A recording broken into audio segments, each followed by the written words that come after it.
Damu huwa ukojoi sukari mpaka uitwe mgonjwa wa kisukari. Twende darasani. Kuna kitu kitaalamu kinaitwa de novo lipogenesis. Ni utengenezaji wa mafuta mapya katika mwili wako. Na kuna kitu kinaitwa glycogenesis. Ni utengenezaji wa glycogen katika mwili wako. Matukio haya yote mawili yanatokea pale mwili unapozidishia sukari. Mwili wa binadamu huwa una kiungo kinaitwa kongosho ambacho huchovya homoni inaitwa insulin. Homoni hii ndiyo huchukua hii sukari ya ziada na kuhifadhi katika mfumo wa akiba. Sukari ya ziada huhifadhiwa katika mfumo wa akiba katika mifumo miwili. Mfumo wa kwanza ni glycogen. Ni 5% tu ya sukari ya ziada huhifadhiwa katika mfumo wa glycogen, na 95% ya sukari ya ziada huhifadhiwa katika mfumo wa mafuta.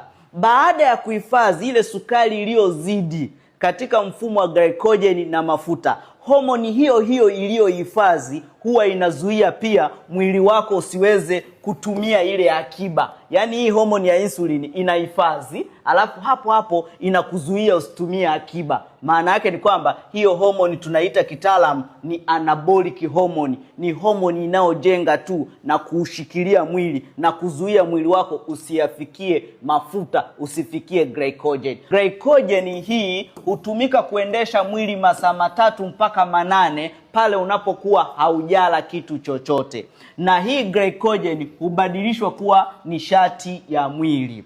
Hivyo basi, ili uweze kufikia akiba ya sukari ya ziada katika mfumo wa mafuta, lazima ukae zaidi ya masaa 12 bila kula kitu chochote. Ndipo unaanza kuchoma ile akiba ya sukari iliyohifadhiwa katika mfumo wa mafuta. Ni kazi sana kwenda kuchukua pesa benki kuliko kwenye pochi. Glycogen ni sawa na hela ya kwenye pochi, alafu mafuta yaliyohifadhiwa ni sawa na hela iliyoko benki. Idadi kubwa ya milo, breakfast, lunch na dinner, na tafuna katikati zinazoitwa snacks, huzuia mwili wako kufikia sukari ya ziada iliyohifadhiwa katika mfumo wa mafuta. Kwa sababu kila unapokula homoni ya insulin hupanda.